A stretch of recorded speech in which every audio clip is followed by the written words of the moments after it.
And a major battle over the budget could be in the works. 1 week from tomorrow, President Trump will submit his budget plan to Congress. Lawmakers are already gearing up for a fight. Among the biggest issues, the president calling for a $54 billion increase in military spending. Some critics are already saying it's not enough. Others worried about a $20 trillion debt. Mick Mulvaney is the director of the Office of Management and Budget, and he joins me right now. Good to see you, sir. Thanks so much for joining us. Good morning, Maria. So obviously we invited you on the program so that we could talk about the budget and what to expect a week from tomorrow. But before I get to that, let me get your reaction on the story of the moment. Do we have evidence that the Obama administration made those requests to, in fact, tap the president? Maria, I may be the exact wrong person to ask that question to. We've been literally knee-deep in numbers here at the OMB for the last couple of days. The office was full all day yesterday on Saturday. It's just here behind us. It's full today on Sunday. We're crunching numbers, and I have no information, no comment about anything other than the budget. So all of this noise from the left, whether it's Russia, whether it's wiretapping, Senator Schumer calling the president's cabinet a swamp, has that slowed you down in terms of your timeline in getting the legislative priorities done? That is Obamacare, repeal and replace, tax reform, etc. Yeah, not even Maxine Waters calling me a scumbag has slowed us down. No, we're actually working. We're here putting the president's policies into action every single day. Folks can pay attention to whatever they want to, but across the street at the Office of Management and Budget, we are working. Wow. That's tough to swallow there. Okay, let's talk about this. Mick, we want to get your priorities down and have an understanding of what those priorities are. We know that defense spending is a priority. What can you tell us in terms of your priorities in that budget that we will hear about in a week? Sure, that's easy. The priorities are exactly what the priorities that the president set out during the campaign. He said he wanted to spend more money on defense. He said he wanted to spend more money on immigration enforcement. Excuse me, it's really cold this morning. I apologize for being tongue-tied. Not at all.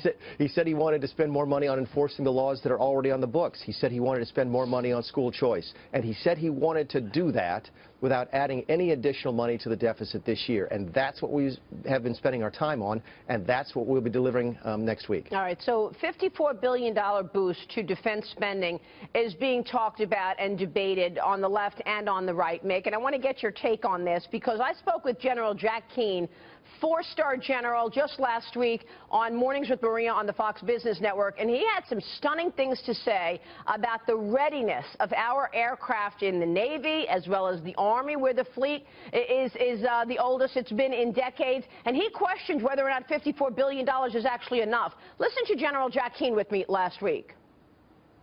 To give you a sense of how dramatic it is, 50 to 75% of our aircraft are not able to fly because of maintenance problems. Wow. Number two. 50 to 75%. 50 to 75%, depending on the service. The United States Army's ground forces, only 1/3 of their combat units are ready to fight today. Huh. That's the seriousness of the problem. And all the services are too small. So, Mick Mulvaney, walk us through $54 billion in defense spending. Is that enough? And what do you say about the readiness of our military right now? Sure, and I've seen the same data and heard the same things that the general mentioned. It does make one wonder what the Obama administration did with all the money that we spent on defense over the course of the last 8 years. But I will tell you this, Maria, in arriving at that $54 billion, there was a couple of different things that got us to that number. First, it was the number that the president promised during the campaign. It is the number that would be for the military, $603 billion, if there were no military sequester. That was very specific. The president set out to undo the military sequester. That's exactly what this does. We sat down with the Defense Department, with the Pentagon, to go over how much money they actually needed to start solving some of these problems. We are not going to undo the damage that has been done in just 1 year. This is the first step of several years of additional defense spending this president wants to see. But again, we worked in close lockstep with the DOD to arrive at this number. Okay, yeah. So continue, sir. I'm just saying, and we managed to do so, and I don't want to minimize this at all. It would be easy to take any number out of the air, but it would inevitably add to the deficit this year. What I don't want to get lost in all of this is the president's commitment to move money within our current budgets to prioritize defense. He's doing this $54 billion of additional spending for the military without adding to the already large 2018 budget. That's exactly what he said he would do, and that's what he's delivering on. So how important is it to you and your colleagues in terms of becoming revenue neutral? How important is it for you to raise revenue at a time when you are going to be cutting other things? For example, the cuts to domestic spending, where are they specifically? Exactly where the president said they would be when he ran for office. We're moving money away from foreign aid. We're moving money away from duplicative programs, wasteful programs. We've identified a long list of programs at the OMB that we think just don't work. And that creates that source of funds that we can then move over to defense, to border enforcement, to educational choice, and again, accomplish exactly what the president said he would do when he campaigned. Now, I want to read you a statement from the Committee for a Responsible Budget, and this, of course, is Maya McGinnis's group, and she says domestic discretionary spending, what the administration proposed to cut to pay for the increase in defense, only accounts for 15% of spending and less than 5% of spending growth over the next decade. It's really Social Security and health spending, on the other hand, accounting for half of total spending and almost two-thirds of spending growth over the next decade. This is not different than what you've been saying, that we need to take an axe to the entitlement programs. Any opportunity to do that in this budget? Sure, and I have a lot of respect for that organization. I think what Ms. McGinnis misses is that this is a budget blueprint, not a full budget. The full budget won't be here until May. That's where we deal with things like policy changes, revenue streams. We'll look at entitlement spending. That's what most people think is the larger budget. What we'll be introducing on March 16th is simply the discretionary spending budget. We are not balancing the budget on the backs of the State Department. It's physically impossible to do. What we've done is moved money from foreign aid to defense so that we can prioritize that spending without adding to the deficit. When we get to that larger budget in May, that's when we get a chance to talk about those larger issues. I see. All right. So talk to us about what we should expect then, because in terms of revenue and raising revenue while also cutting spending, you're cutting some domestic programs, you're cutting taxes. We had Steven Mnuchin on this program, the Treasury Secretary, last weekend, and basically he walked through some ideas with us about raising revenue while also cutting taxes. We know that you want to cut taxes for most Americans.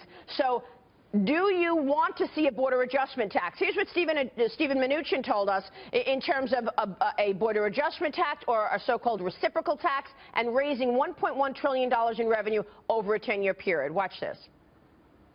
An idea that he's looking at calling a reciprocal tax, which is basically saying we want to create a level playing field so that other countries treat us the way we're treating them. We're not going to get into trade wars, but what we are going to do is the president believes in free trade, but he believes in fair trade.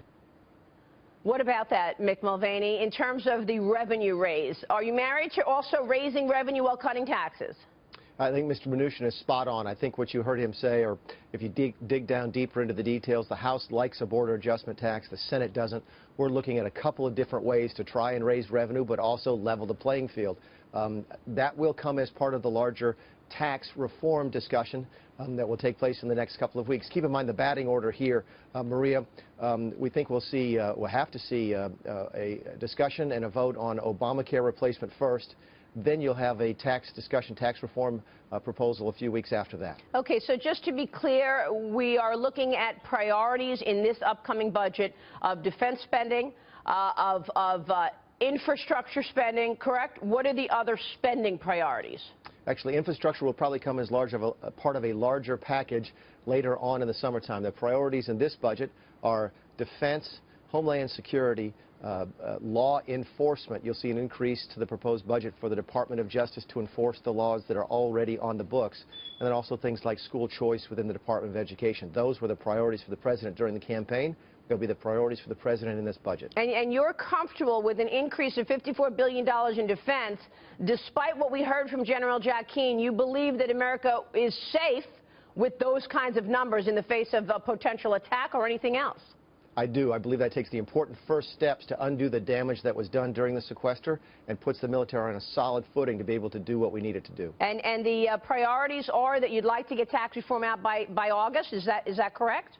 Actually, I think tax reform is before that. The order, as I understand it, Maria, given the rules on Capitol Hill, are that Obamacare repeal and replace has to go first.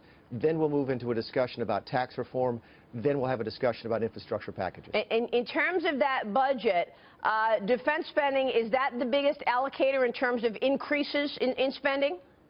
Oh, sure, and it usually is. The defense budget takes up about half of the discretionary budget. Remember, we could probably do an hour on the arcane nature of federal budgeting, but we actually only budget about a quarter of what we spend. We spend about $4 trillion, but three-quarters of that is what we call mandatory spending on the big entitlement programs, Social Security, Medicare, et cetera. The discretionary budget, about $1 trillion, or a quarter of what we spend, is what we actually budget through out of the White House, through the House and the Senate. Mick Mulvaney, thanks so much for walking it through with us. We will be watching for the budget on March 16th. Thanks, sir.